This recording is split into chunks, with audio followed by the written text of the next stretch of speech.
திருச்சிற்றம்பலம். மேஷ ராசி ஏப்ரல் மாத பலன்கள். இந்த மாசம் உங்களை ஆளக்கூடிய கிரகம், உங்களை வழிநடத்தக்கூடிய கிரகமாக இருக்கக்கூடிய செவ்வாய் பகவான் ராசிக்கு 12ஆம் வீட்டுல இருக்கார். 12ஆம் இடம் அப்படிங்கிறது சுப விரயத்தையும் சொல்லும், அசுப விரயத்தையும் சொல்லும், தீர்த்த யாத்திரையும் சொல்லும், இன்ப சுற்றுலாவையும் சொல்லும், நல்ல தூக்கத்தையும் சொல்லும், மன நிம்மதி இல்லாம இருக்கிறதையும் 12ஆம் இடம் சொல்லும். எந்த ஒரு கட்டங்களும் நன்மைகளும் உண்டு, தீமைகளும் உண்டு. உங்க ஜாதகத்துல தசாபுத்தி நல்லா இருந்துச்சுன்னா இந்த மாதம் ஆன்மீக செலவுகள், குடும்பத்துக்காக செலவு பண்றது, இறை வழிபாட்டுக்காக செலவு பண்றது, குடும்பத்துல சுப நிகழ்ச்சிகள் நடக்கிறது, தீர்த்த யாத்திரை போயிட்டு வர்றது, குடும்ப தேவைகளை பூர்த்தி பண்றது, கூட 5ஆம் அதிபதியாக இருக்கக்கூடிய சூரியனும் 14ஆம் தேதி வரைக்கும் இருக்கிறதுனால குழந்தைகளுக்காக செலவு பண்றது, குழந்தைகளுடைய தேவைகளை பூர்த்தி பண்றது, அவங்க படிப்புக்காகவோ அல்லது அவர்கள் வெளிநாடு வெளியூர்ல இருக்கிறாங்க அவர்களுக்கு ஏதாவது ஒரு முயற்சிகள் பண்ணி கொடுக்கணும் அப்படிங்கிறதுக்காகவோ சிறு விரைய செலவுகள் ஏற்படும் அப்படிங்கிற அமைப்பும் உண்டு. ஜாதகத்துல தசாபுத்திகள் சரியில்லை அப்படின்னா ஏழரை சனியும் நடந்துட்டு இருக்கிறதுனால ரொம்ப கவனமாக இருக்க வேண்டும். தேவையில்லாத விரைய செலவுகளோ அசுப செலவுகளோ இதெல்லாம் நடக்கும். இரவு நேர பயணத்தை முடிந்த அளவுக்கு தவிர்த்து கொள்வது என்பது மேஷ ராசிக்காரர்களுக்கு ரொம்ப முக்கியம்.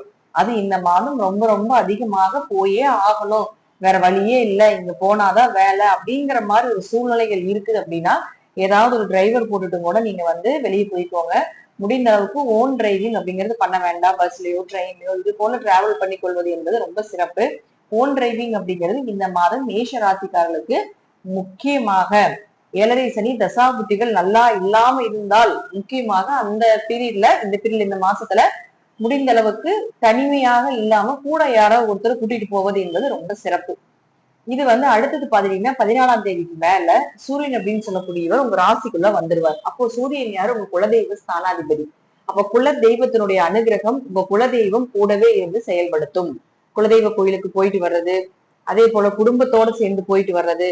நிறைய பேர் பாத்துட்டீங்கன்னா நம்ம குடும்பத்துல நிறைய தோஷங்கள் இருக்கு, நம்ம எல்லாம் ஒட்டுக்கா சேர்ந்து பரம்பரையா தோஷங்கள் சொல்லுவோம் இல்லைங்களா? அதெல்லாம் இந்த ஏழரை சனியில கழியும் ஒரு சிலருக்கு. அந்த நேர காலங்கள் எல்லாமே இந்த மாதிரி கர்ம ரீதியா வரக்கூடிய விஷயங்கள் எல்லாமே ஏழரை சனியில தான் கழியும். அப்போ இந்த ராமேஸ்வரம் போலாம், திருச்செந்தூர் போலாம், குடும்பத்தோட சேர்ந்து போய் தோஷங்கள் கழிச்சுட்டு வரலாம் அப்படிங்கிற நிறைய சிந்தனைகள் இருக்கும் இல்லைங்களா? அதெல்லாம் பாத்தீங்கன்னா இந்த சூரியன் நீங்க வந்ததுக்கு அப்புறம் நிச்சயமாக நடக்கிறதுக்கு வாய்ப்புகள் உண்டு. அப்போ சூரியன் உங்க ராசிக்குள்ள வந்தாலே சூரியன் ஒரு நெருப்பு கிரகம் அப்படின்னு நம்ம சொல்றோம். அப்ப கோபமும் கொஞ்சம் அதிகமாகும், கொஞ்சம் பிடிவாத குணங்களும் அதிகமாகும், கொஞ்சம் உஷ்ண நோய், காய்ச்சல், கண் சம்பந்தப்பட்ட நோய், தலை சம்பந்தப்பட்ட நோய், தலை ரொம்ப வலி ஆகுறது இதெல்லாம் இருக்கும். சோ இதுலயே கொஞ்சம் நீங்க கவனம்